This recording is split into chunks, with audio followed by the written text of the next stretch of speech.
मेरे प्रिय छात्र छात्राओं, आज के अध्यापन में आपका स्वागत है।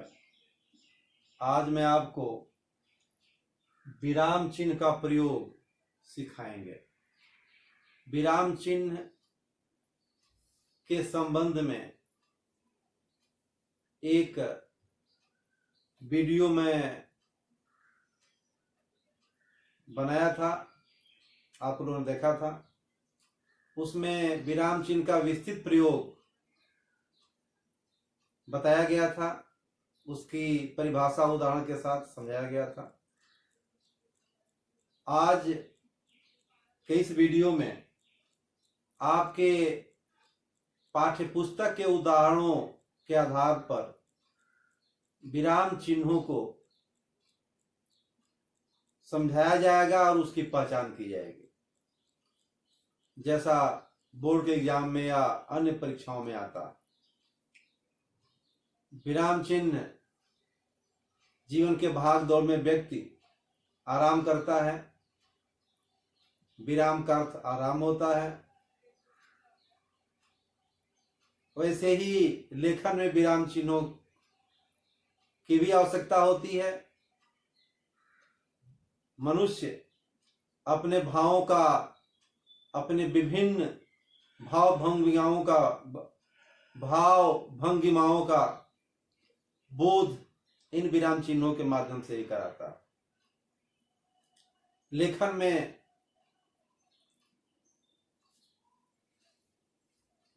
लेखक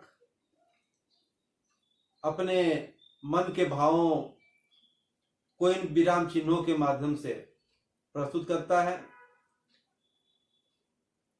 विराम चिन्ह का महत्व लेखन को स्पष्ट और भावपूर्ण, अर्थपूर्ण करने के लिए अनिवार्य है। आइए मैं इसको समझाता हूं। मेरे प्रिय छात्र छात्राओं, आइए विराम चिन्हों का प्रयोग सीखें। विराम चिन्ह का एक वीडियो मैंने बनाया है, आप लोगों ने देखा है।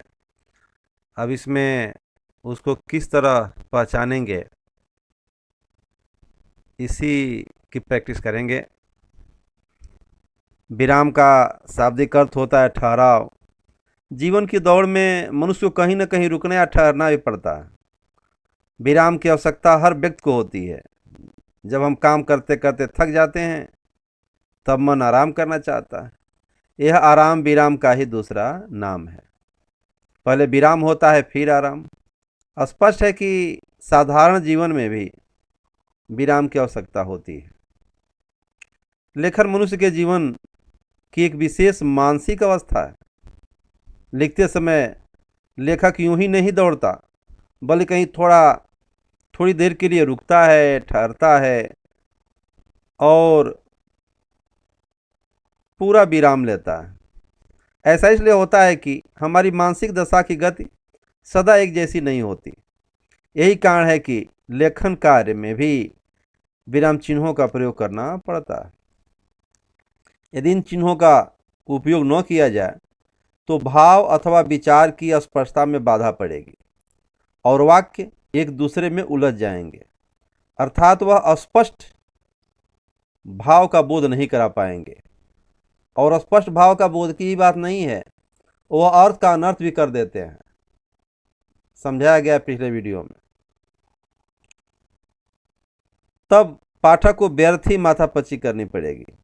पाठक के भावबोध को सरल और सुबोध बनाने के लिए ही विराम चिन्हों का प्रयोग किया जाता है। हम आगे बढ़ते हैं इस क्रम में। प्रत्येक विराम चिन्ह लेखक की विशेष मनोदशा का एक पड़ाव है, उसके ठहराव का संकेत स्थान है। इसका प्रयोग पाठक के भाव बोध को सरल और सुबोध बनाने के लिए किया जाता है। निम्नलिखित वाक्यों में यथास्थान उचित विराम चिन्ह का प्रयोग कीजिए। वाक्य दिए गए हैं और विराम चिन्हों का या आपके पाठ्य पुस्तक के ही वाक्य हैं जो एग्ज़ाम, बोर्ड के एग्ज़ाम में आया करते हैं, आपके अन्य परीक्षाओं में भी आते रहते हैं। तो ध्यान से देखेंगे, ऊपर वाक्य दिए गए हैं और नीचे उनके विराम चिन्हों का उपयोग करके बताया गया। पहला है, हाँ तो पुत्र कौन से सेक्टर में जाना है। बूढ़े की जुबान में पंजाबी लहजा था। यहाँ किसी के द्वारा बोला जा रहा है, और जब बोला जाए तो वह कही हुई बातें दोहरा अवतरण चिन्ह में बंद होती हैं। दोहरा अवतरण चिन्ह यह होता है, किसी के द्वारा कही गई बातें दोहरा अवतरण चिन्ह में बंद होती हैं। बूढ़े की जुबान में पंजाबी लहजा था, यह प्रधान उपवाक्य है, और दोहरा अवतरण चिन्ह जिसे हम डबल एंड कामा कहते हैं, इसमें उसकी कही हुई बातें हैं। यह आश्रित उपवाक्य है। जैसा मैंने वाक्य में समझाया था कि ऐसे वाक्य मिश्र वाक्य होते हैं। तो हाँ, तो हाँ में अल्प विराम चिन्ह लगाया गया है, और कही हुई बातें पूरा दोहरा अवतरण चिन्ह में बंद किया गया है। हाँ तो पुत्र कौन से सेक्टर में जाना है। कौन से सेक्टर, यह प्रश्न पूछा गया है, तो इसके लिए यहाँ प्रश्नवाचक चिन्ह लगाया गया है। इसका ध्यान देंगे। और बूढ़े की जुबान में पंजाबी लहजा था, यह वाक्य है, तो प्रधान उपवाक्य यहाँ पूर्ण विराम दिया गया। ध्यान देंगे, कोई बात अगर कही जा रही किसी के द्वारा तो दोहरे अवतरण चिन्ह में बंद होती है। दूसरा, रोहिणी उर्मी डरी सहमी धीरे से बोली। रोहिणी, उर्मी डरी सहमी धीरे से बोली। तो रोहिणी को हम क्या करेंगे, दोहरे अवतरण चिन्ह में बंद करेंगे। दोहरा अवतरण चिन्ह है और यह विस्मयाद बोधक चिन्ह है, क्योंकि उसने उस तरीके से बताया। उर्मी डरी सहमी धीरे से बोली। बोली यहाँ एक वाक्य है, इसलिए यहाँ पूर्ण विराम है। तीसरा, ऐसा लगता है पुत्र आप कहीं काम करती हो। यह भी पूछा जा रहा है, यानी किसी के द्वारा यह वाक्य कहा जा रहा है। तो किसी के द्वारा यह वाक्य कहा जाता है, ऊपर जैसा बताया आपको, वह दोहरे अवतरण चिन्ह में पूरा का पूरा वाक्य बंद होता है, और उसके अंदर जो भी जिस प्रकार के वाक्य हैं उसके अनुसार हम विराम चिन्हों का उपयोग करते हैं। तो इसमें बीच में तो कुछ नहीं है। ऐसा लगता है पुत्र आप कहीं काम करती हो, तो यहाँ भी प्रश्न पूछा गया है, इसलिए प्रश्नवाचक चिन्ह यहाँ लगाया गया है, और पूरे वाक्य को दोहरा अवतरण चिन्ह में बंद कर दिया गया है। यह दोहरा अवतरण चिन्ह कहते हैं इसे, यह है। और प्रश्न पूछा गया है, तो यह प्रश्न का मतलब कि यहाँ आपसे यानी कि क्या, कौन, कहाँ, कैसे, ऐसा नहीं दिया गया है, लेकिन इसमें जब संदेह की दशा हो तो वहाँ प्रश्नवाचक चिन्ह लगता है। आप शायद पटना के रहने वाले हैं, यह जहाँ स्थिति निश्चित न हो। इस वाक्य में स्थिति निश्चित नहीं है। ऐसा लगता है आप पुत्र आप कहीं काम करती हो। यह वाक्य क्या है, ऐसे वाक्य जहाँ स्थिति निश्चित न हो वहाँ प्रश्नवाचक चिन्ह का प्रयोग किया जाता है, इसलिए यहाँ प्रश्नवाचक चिन्ह का प्रयोग किया गया है। पिछले वीडियो में बताया गया है, लिख करके भी दिया गया उसमें, कि किन किन परिस्थितियों में प्रश्नवाचक चिन्हों का उपयोग किया जाता है।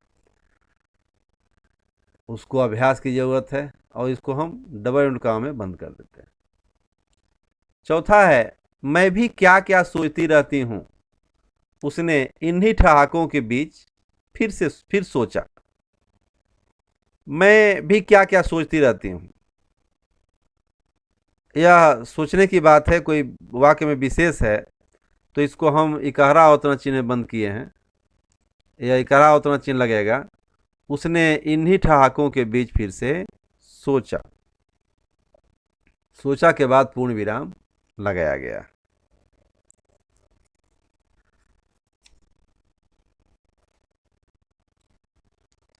पांचवा है,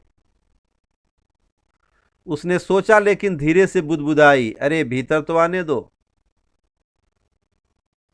यह भी उसने सोचा लेकिन धीरे से बुदबुदाई,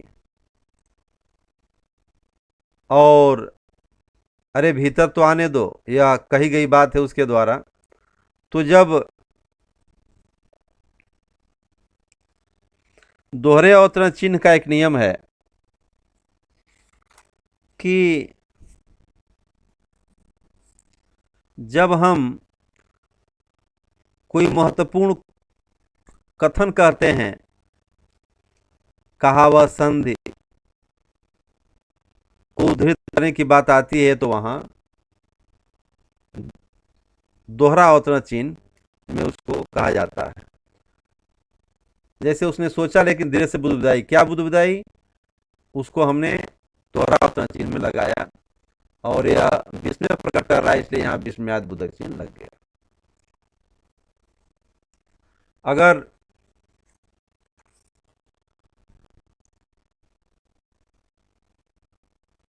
कहीं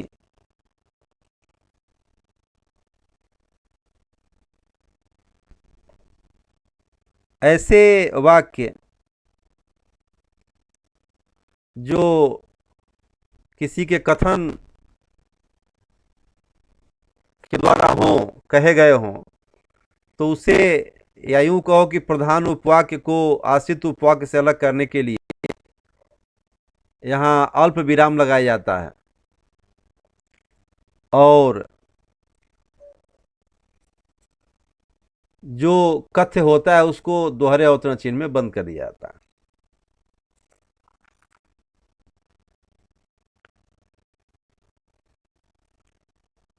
अर्थात उद्धरण वाक्यांश को शेष वाक्य से अलग करने के लिए तो यह उद्धरण वाक्य को हम दोहरा अवतरण चिन्ह में बंद करते हैं, और यह शेष वाक्य है प्रधान उपवाक्य, तो इसको हम अल्प विराम यहाँ लगाते हैं। यहाँ विस्मय प्रकट किया गया है, तो यहाँ विस्मयाद बोधक चिन्ह लगाया गया। छठवां, जी हाँ बहुत प्यारा बच्चा है, मेरे मित्र ने कहा। यह भी वही है, उद्धरण वाक्य इसे कहते हैं। जी हाँ बहुत प्यारा बच्चा है, मेरे मित्र ने कहा। तो मेरे मित्र ने कहा यह प्रधान उपवाक्य है और यह आश्रित उपवाक्य है, अर्थात यह उद्धरण वाक्य है, जो किसी के द्वारा कहा जाता है उसे हम उद्धरण वाक्य कहते हैं, और जो कहता है वह यह है। तो इसको अलग करने के लिए उद्धरण वाक्य को हम दोहरा अवतरण चिन्ह में लगाते हैं, अर्थात उद्धरण चिन्ह को ही दोहरा अवतरण चिन्ह कहते हैं। अर्थात जहाँ किसी के द्वारा कही गई बातें होती हैं वह उसे हम दोहरा अवतरण चिन्ह में रखते हैं, उद्धरण होता है वो। और यहाँ जी हाँ कहा गया है, इसलिए यहाँ अल्प विराम, एक ही बातें रिपीट हुई हैं, इसे यहाँ अल्प विराम लगाया जाता है, और अंत में कहा के बाद पूर्ण विराम। संदर्भ लकीर कहानी संग्रह से, यह इसमें यहाँ संयोजक, इसको निर्देशक चिन्ह कहते हैं। क्या कहते हैं? यह निर्देशक चिन्ह है, और एक संयोजक चिन्ह होता है। निर्देशक चिन्ह जिसको हम डैश डैश कहते हैं, यह निर्देशक चिन्ह किसी के संदर्भ में कहा जाता है। अगर किसी ने कहा तो उसकी बातें सामने लिखी होती हैं। ये संदर्भ यहाँ लिखा है तो संदर्भ में क्या है, कौन सा संदर्भ है भाई, लकीर कहानी संग्रह से। और संयोजक चिन्ह जब लगता है तो निर्देशक चिन्ह से संयोजक चिन्ह छोटा होता है, जिसको हाइफन कहते हैं। वह दो शब्दों को जोड़ करके एक शब्द बना देता है। दोनों में अंतर है, ध्यान दीजिएगा। संयोजक चिन्ह छोटा होता है, निर्देशक चिन्ह बड़ा होता है। निर्देशक चिन्ह से संयोजक चिन्ह छोटा होता है। संयोजक चिन्ह दो शब्दों को जोड़ के एक शब्द बनाता है, और निर्देशक चिन्ह आगे कथ्य को इंगित करता है।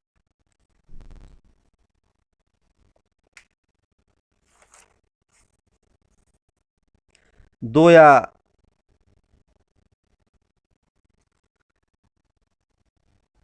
जो निर्देशक चिन्ह होता है वह कथोपकथन वार्तालाप संवाद में नाम के बाद इस चिन्ह का प्रयोग किया जाता है।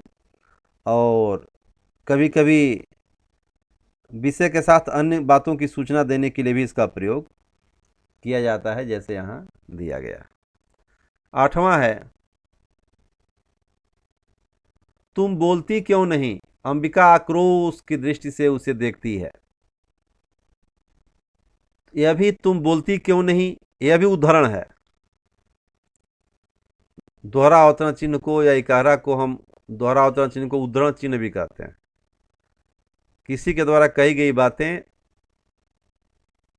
उद्धरण चिन्ह अर्थात दोहरे अवतरण चिन्ह में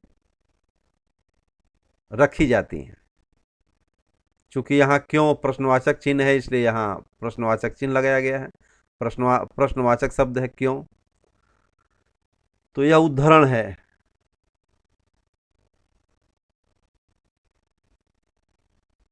तुम बोलती क्यों नहीं, तो यहाँ दोहरे अवतरण चिन्ह इसको रखा गया है। अंबिका आक्रोश की दृष्टि से उसे देखती है, यहाँ वाक्य है तो पूर्ण विराम किया गया। नेक्स्ट 9वां, मल्लिका क्षण भर चुपचाप उसकी ओर देखती रहती है। क्या हुआ है माँ। यहाँ भी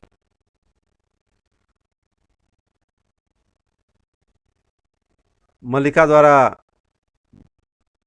पूछा गया है।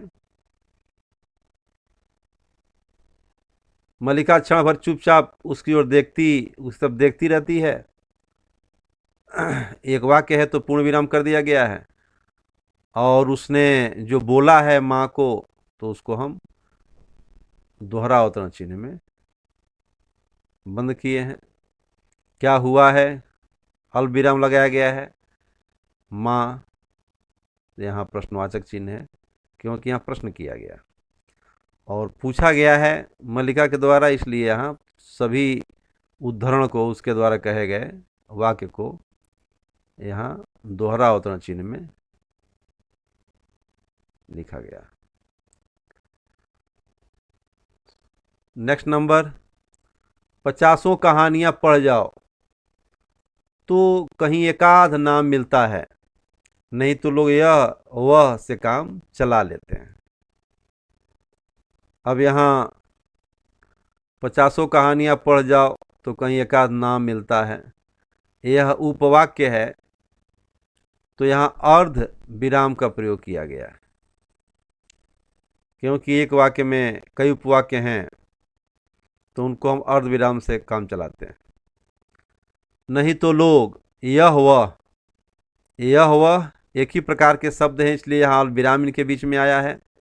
और यह वह इस वाक्य में विशेष शब्द हैं, विशेष स्थिति में प्रयोग में लाए गए हैं, इसलिए इनको हम इकहरा अवतरण चिन्ह में लिखे हैं। इकहरा अवतरण चिन्ह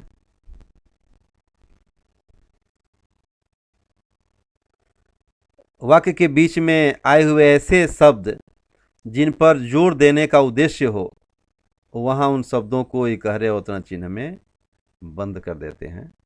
यहाँ यह वह इस पर जोर दिया गया है, इसलिए इसको हम इकहरे अवतरण चिन्ह में यहाँ लिखे हैं।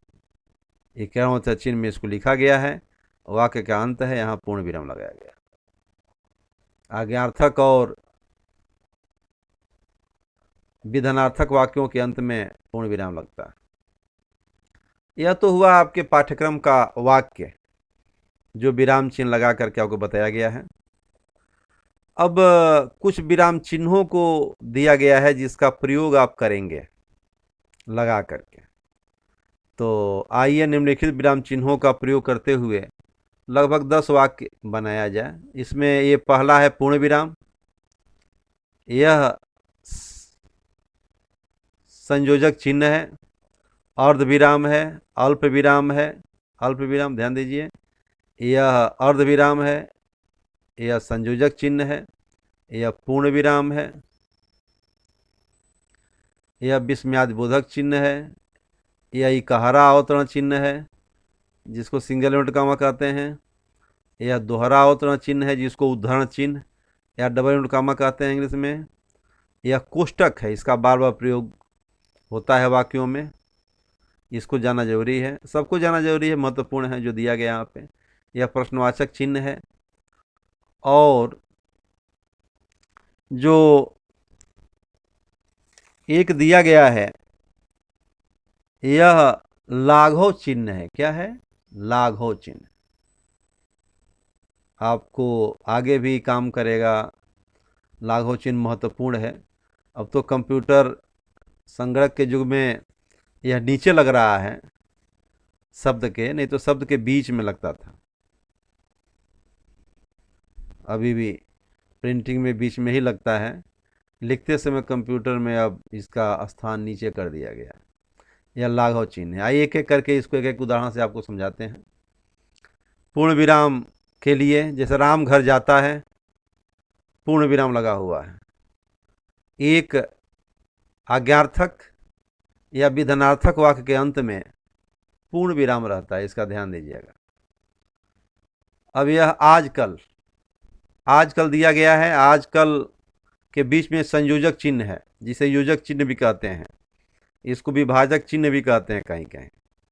तो यह योजक चिन्ह है। आजकल एक शब्द हो गया है, दो शब्द मिलकर के एक शब्द बन गया है। ऐसे दिया जाता है, विद्यार्थी विद्यालय नहीं जाते हैं, यह पूर्ण विराम है। तीसरा,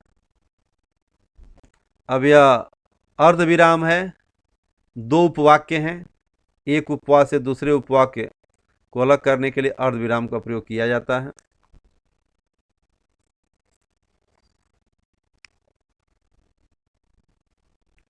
यदि किसी वाक्य में कई स्वतंत्र वाक्यांश हों तो उनको अलग करने के लिए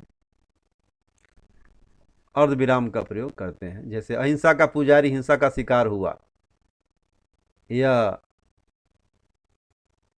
स्वतंत्र वाक्य है, और वह अमर हो गया, यह भी स्वतंत्र वाक्य है। तो एक वाक्य में दो अगर स्वतंत्र उपवाक्य हों तो इनको अलग करने के लिए हम अर्ध विराम का प्रयोग करते हैं, ध्यान दीजिएगा। चौथा, राम श्याम और मोहन अच्छे मित्र हैं। अल्प विराम। एक ही प्रकार के शब्द जब एक से अधिक बार आते हैं तो उनके बीच अल्प विराम कामा कामा कहा करते हैं, अल्प विराम का प्रयोग हम करते हैं। इसको कई दशाओं में आता है, यह इसके लिए बताया गया है आपको, पिछला वीडियो देखिए। पांचवा, अरे वाह आपने तो नई गाड़ी भी खरीद ली। अरे वाह, यहाँ यह विस्मयाद बोधक चिन्ह है और यहाँ विस्मय प्रकट किया गया है, इसलिए यहाँ विस्मयाद बोधक चिन्ह का प्रयोग किया गया है। जहाँ विस्मय याद बोधक चिन्ह वहीं प्रयुक्त होता है जहाँ ऐसे शब्द होते हैं विस्मयवाचक, और यह लास्ट में वाक्य के अंत में पूर्ण विराम दिया गया है। यह छठवां, आज के समाचार पत्रों में नवभारत टाइम्स सर्वश्रेष्ठ है। यह इकहरा अवतरण चिन्ह है। क्या है? इकहरा अवतरण चिन्ह। तो इसके लिए यह नियम है कि जहाँ कोई विदेशी शब्द जिन पर जोर देने का उद्देश्य हो वहाँ उन शब्दों को इकहरे अवतरण चिन्ह में हम बंद कर देते हैं। जैसे यहाँ नवभारत टाइम्स एक अलग से शब्द आया है जो वाक्य में है, इसे हमने इकहरा अवतरण चिन्ह में बंद किया। 7वां है जीवन विश्व की संपत्ति है। जीवन विश्व की संपत्ति है, इसको जयशंकर प्रसाद जी ने कहा है। तो आपको बताया गया कि उद्धरण चिन्हों को, जो भी किसी पुस्तक से कोई बात किसी के द्वारा कही गई, ली गई है, या कुछ कहा गया उसको दिया गया है, कोई दर्शन किसी के द्वारा कहा गया उसको लिया गया, तो वह शब्द दोहरा अवतरण चिन्ह में लिखा जाता है, जैसे यहाँ लिखा गया, यह ध्यान दीजिएगा। और 8वां है सूरदास जन्मांध जन्म से अंधे थे या नहीं, इस विषय में विवाद है। तो यहाँ कोष्टक की बात आई है। जन्मांध कोष्टक कहाँ प्रयोग में लाया जाता है, इसका ध्यान, जब हम किसी बात को स्पष्ट करना चाहते हैं या उस प्रसंग के बाहर की कोई बात कहते हैं जिस पर हमें अधिक जोर नहीं देना होता है, तो वहाँ हम कोष्टक का प्रयोग करते हैं। जब से कोई शब्द है और यह शब्द, इस शब्द को हम स्पष्ट करना चाहते हैं, तो स्पष्ट करना चाहते हैं तो इसको हम क्या करते हैं, इसको हम कोष्टक में लिख देते हैं। कोष्टक में लिखी हुई बातों का कोई मूल्य वाक्य से नहीं होता, कोई योग वाक्य में नहीं होता। वह अपने पूर्ववर्ती शब्द को स्पष्ट करता है, उसका अर्थ बताता है, उसको, उसके मूल्यों को बताता है। तो ऐसे शब्द को स्पष्ट करने वाले शब्दों को, अर्थ बताने वाले, स्पष्ट करने वाले शब्दों को हम कोष्टक में लिख लेते हैं। कोष्टक में लिखे गए शब्दों का वाक्य से मतलब नहीं होता। जैसे सूरदास जन्मांध थे या नहीं, इस विषय में विवाद है। तो यहाँ जन्म से अंधे जन्मांध के लिए स्पष्टीकरण दिया गया है, इसमें समझाने के लिए।